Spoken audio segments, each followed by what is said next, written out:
guess first, Tammy, let's talk to you. You haven't spoken out personally about this. What has this meant to you, and how has it affected you? It's affected me dearly.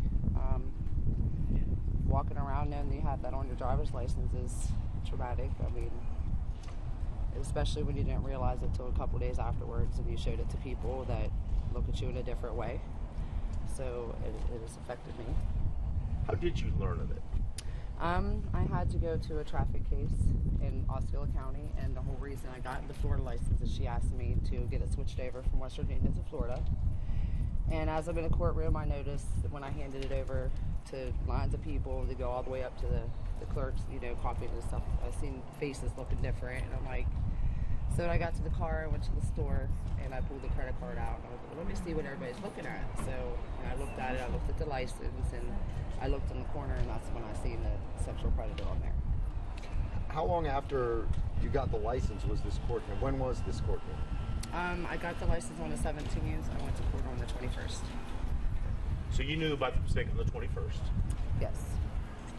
We spoke with somebody who represents the tax collector, and he's taking issue, I think they are, that if you knew on the 21st, why are we standing here on the 7th and that you didn't come get the license changed more rapidly? I have a job, I have children. Just getting here in general was an issue of getting here to get it done. Other than being disappointed and embarrassed, were you harmed in any way by the fact that this was on your license? We went to go check in a hotel room. I got turned away for that. Using it at the store, some people have reactions, like when I cash my check at Walmart or Amscot, some people have reactions to that they've seen it. Some don't even pay attention. It all depends, you know, where I went. What did they say when you they don't really say no? The hotel that they weren't allowed to let me be a guest there, so I had to have my son's girlfriend go in and get the room in her name for me. So you still got to stay in the room? I did. You just couldn't rent it in your name? Right, without them knowing I stayed in the room, should I say. And did you know that that was on your license at that point? Yes, I did. Oh, okay. Was there a situation also at Disney World? Yes, Disney took me to a room to make sure that it was okay for me to go in the park. They did awesome with their security. There's nothing wrong with the Disney thing. The Disney did great. They were just basically covering the bases of the sexual predator thing of letting me in the park. Okay, so you basically were able to convince them that it was a mistake? No, actually we left. Oh, you left? We didn't get to go. I mean, when you buy a ticket at Disney, normally you don't have to show an ID. The Florida resident. Florida resident. When you're a Florida resident, they require you to show that you're a Florida resident, so you can get the cheaper discount. The Florida resident rate. Exactly. And that's when they said that's how it came about. Exactly. When did you go on to Disney? It was about 2 Fridays ago, I believe it was. Yeah, about 2 Fridays ago. What's the lesson that you think you've learned from all of this? Wow. I don't think that, I think they need to get their computer systems right to where it, more than just a click and a button. I think that it should be more of a process so that, I mean, I want to be an organ donor, you know, and that's what it was supposed to be on my driver's license, organ donor. It wasn't supposed to be sexual predator on there. So I think that they have to have a process of, like, being able to push more than just one button to label somebody that. It should be more of a process. That like maybe something should pop up on the screen saying, are you sure that this is the destination you want on the license? Right. Yes, more maybe a form to fill out, per se, to where it doesn't happen to anybody else ever again. The fact that you're here with an attorney, are you planning legal action against the state of Florida or against the Lake County tax collector? I mean, she's looking at me to answer that question. It really depends. You know, more than monetary damages, this is a case of an IT department changing this. I've dealt with this issue. We know of 3 total incidents of this. It's dated back to 2013 when we filed suit in Duval County when this happened to another gentleman. And they're on notice. It's time to change it. You know, if nothing else, everybody in the state of Florida needs to look at their license, and it can either say sexual predator in all capital letters, or it could be a statutory code number that you don't even know what it is. And somebody right here, right now, could that have on their license. You know, the damage to her is having to have an attorney go with her to make sure her license is properly changed over. that's outrageous. You know, it reminds me of the book we all read in high school, The Scarlet Letter. She's been scarlet lettered through this, and you know, the last thing she wants to do is go pick up, you know, she told me a story about picking up her kids or getting her kids in school has been a problem. And, you know, when you have sexual predator written on your driver's license, do you really think somebody's going to give you the benefit of the doubt over the government agency? They're not. We're gonna defer to the government. Exactly. And that's, you know, that's the problem.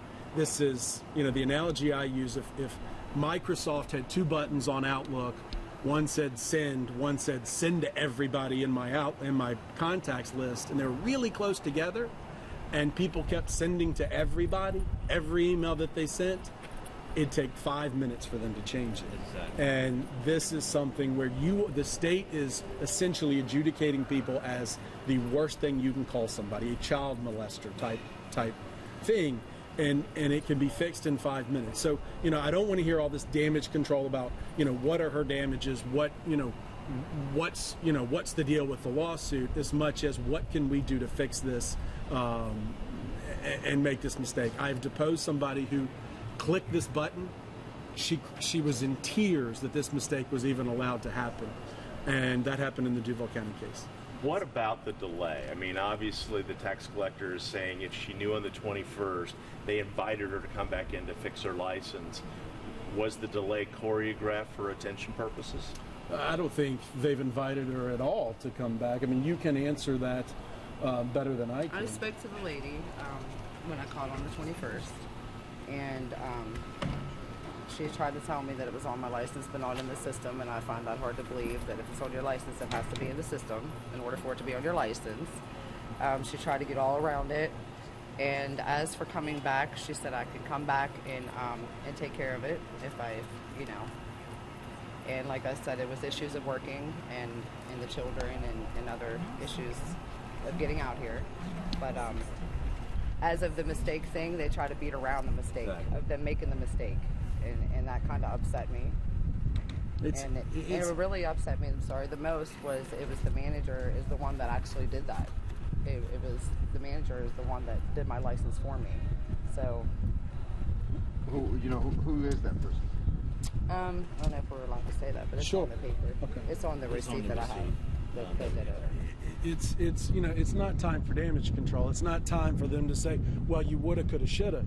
You know, what it's time is to fix this from being able, and I'm trying to block out her identifying information, but it's time to fix what's on that license so that this can't happen to person after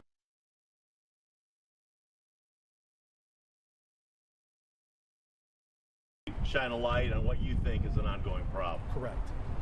And you mentioned that an ordinance, or I'm sorry, a code might be on there. Is that if it's a sexual offender? For sexual offender, it's a lesser crime, and I can't remember the statute number. I've got a picture I can send you of Mr. Flaherty's license, as well as the deposition transcript that was taken in that case that I'm happy to provide.